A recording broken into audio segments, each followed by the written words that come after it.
سلام الله علیها و فریاد ما میرسد. از این زاد و توشه های این چنینی برای خودمان پیش‌فرست کنیم. این مرحومه مغفوره را شنیدید که حالا با احترام روز روشن دفن کردن، احترام کردن، تشییع کردن، برای بازماندگانشان هم خلاصه تسلی و دلداری دادن. مجلس زیادی هم برای این مرحومه گرفته شد، هم در خود منطقه، هم در هرات، هم در مزار، هم در کابل و هم در مشهد و هم در عراق. شما شاهد هستید.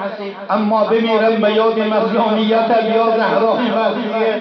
شبانه بدن شما را غسل دادن، شبانه بدن شما را کفن کردن، تا حالا دیده نشده شوهری بیاید بدنی همسرش را غسل بده.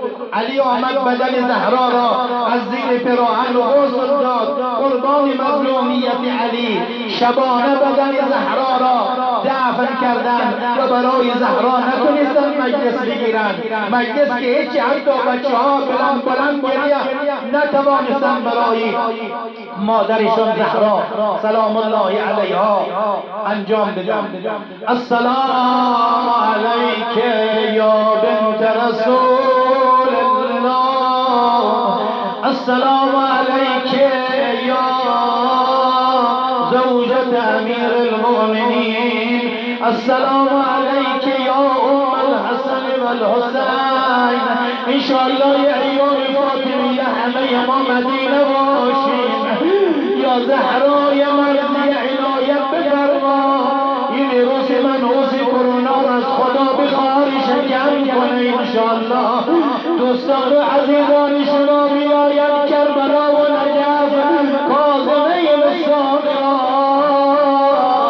بیاید مدینه، بیاید بخیر، بیاید خانه خدا را زیارت کن، بیاید سوریه قبر دختر زینب کبرا سلام الله علیها را زیارت کند. ای وای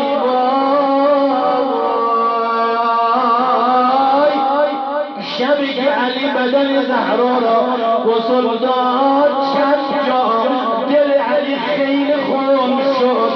یه جا طور شنیدید وقتی موقعی غسل دست علی به بازوهای حرم کرده زهرا افتاد. یکی دیگه اون موقعی که بچه ها آمدن خود را روی بدن مادر انداختن، علی دیگه به خدا دیدم دستهای فاطمه از میان کفن بیرون آمد.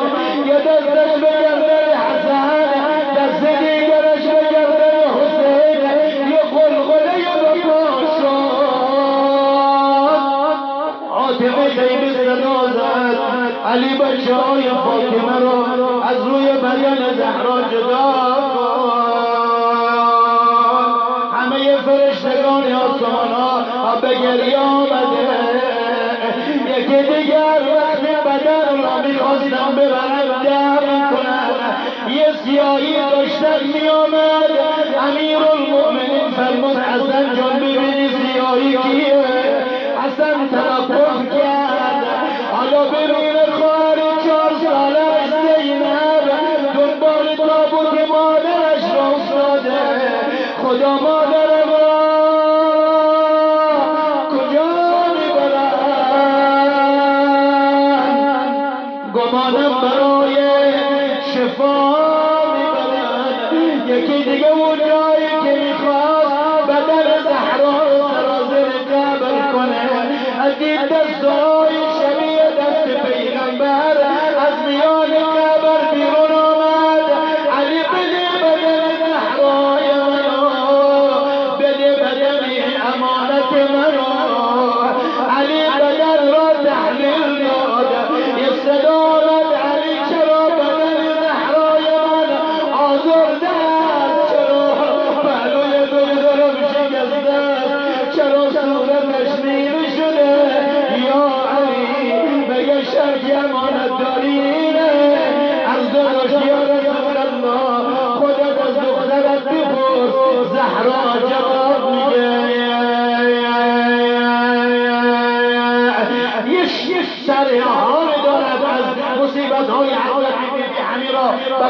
میگم انشاءالله و التماس دعا مواخذ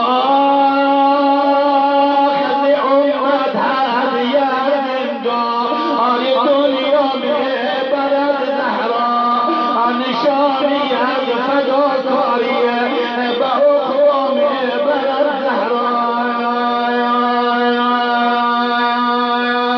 اتنی مجروح بازوی کبود و سینه مجروح شبان مخفیان از دیبابا میبرد زهرا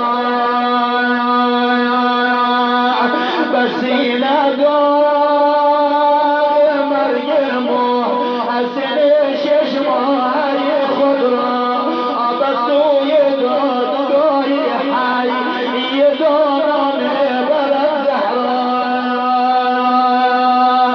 بسوی دادگاه حی دانان برد زهرا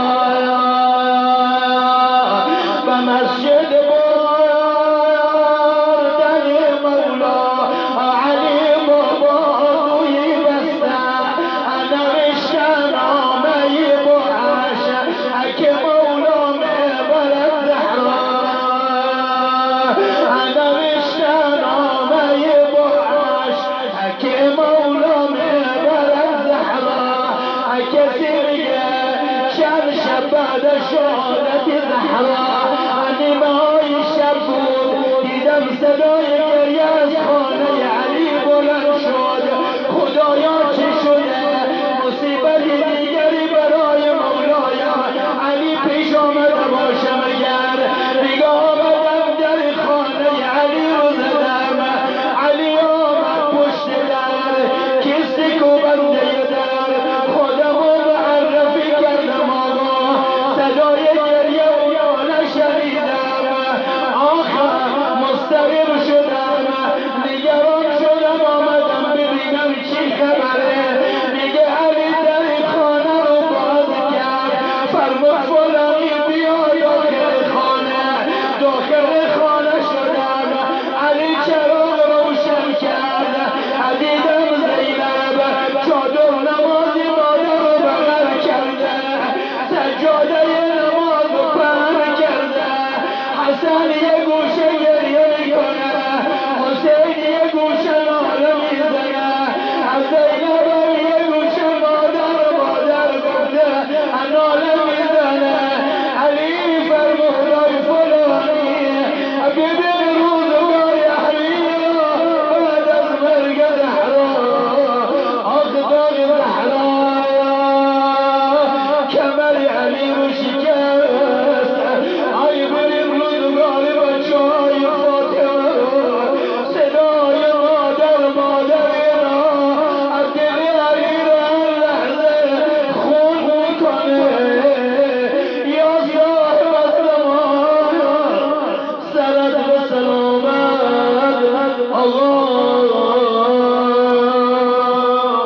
آجرک الله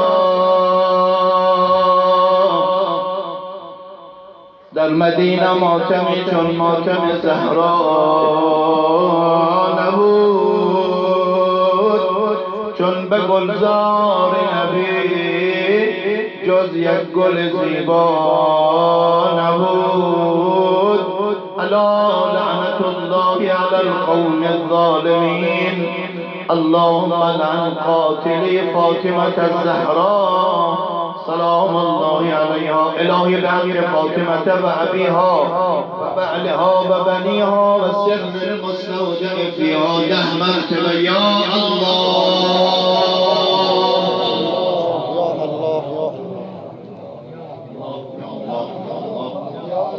یا الله خدایا در فرج آقامون امام زمان علیه